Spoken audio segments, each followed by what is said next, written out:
Яасан мэт нь энэ удаагийн дугаараар пүндэстэй хураг буюу солонгосын чапче гэдэг хоолыг шинэ хийх аргыг хуваалцах болно. За юуны өмнө энэ пүндэс бүдүүн нарийн байдаг. Тэрнийг жоохон алин ашигласан болно. Энэ удаа бүдүүний ашигласан байгаа. За тэгээ усан твтэйгээд халуун усанд нэг 10 минут твтэн. За тэгээ сарамсаа бицлаад нэг хэмжээнд ирчээ явчихна. За тэгээд сонгон Шинжүүний 3 өнгийг ирсэн байгаа. Бүгдээрээ 4-1 ширхгийг ашигласан. Бүгдийг ингээд урт нарийн ирчгэд хангалттай. За дараа нь луун нэг ширхгийг ингэж дундуур нь хувааж агаад нэг хэмжээнд ирчиж агаад ингээд жижиг урт болохоор ирччихнэ. За тэгээд урт ногоон сонгоныг гэж агаад жижиг ширхтэй ирч явчихна. Тэгээд нэг өхрийн мах ашиглана.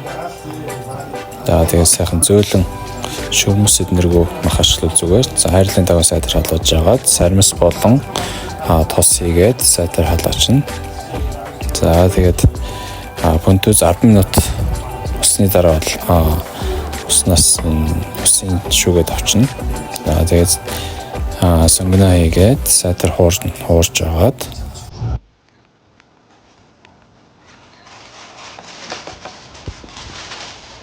тэгээд махаа хийгээд сайтар хуурна. Давс перц хийгээд тэгээд тагийн таглаад ойролцоогоор нэг 3-5 минут болоод мах нь гоё өнгөтэй болсон хураад өгнө. За дараа нь бол урт ногоон сонгоноос бусд нь ирсэн ногоонуудаа бүгдийг хийгээд давс перц баг зэрэг нэмжээгээд сайтар хуураад өгнө. Ядуучин усан цайсан пүндэсээ хийгээд баг зэрэг хуурж агаад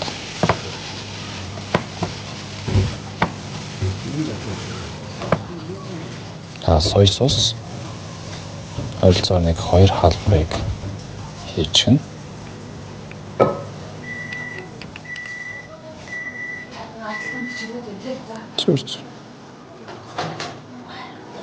За тэгээд сайтар хуураад тагийн таглаж агаад тэр хооронд нь урьдчилан помидор 5 ширхгийг дундуур нь хуваагаад лимоны шүүс ашиглах учраас лимоны ашиг тавьчихна.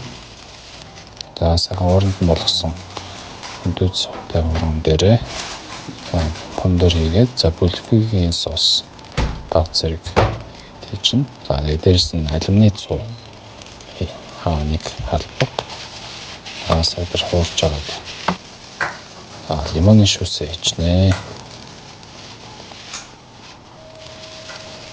Тэгээд салаатын навчус баг зэрэг хийлээс гоё болно. Тэгээд сүүлд нь бол чицэн ногоон сонгоно хийж сайтар хуураад өгнө. За тавлаад дээрээс нь лимоны шүүсээ баг зэрэг цацаад далайн байцаа тэгээд гүнжтийн үр байвал гоё болдог. За удаад үзье. За пүндэс маань үнэхээр гоё, маш гоё соостойгоо зохицоод ногоонуудаа маш гоё зохицож байна. Та бүхэн бас туршаад үзээрэй. Анхаарлаа тусна. Та бүхэнд баярлалаа.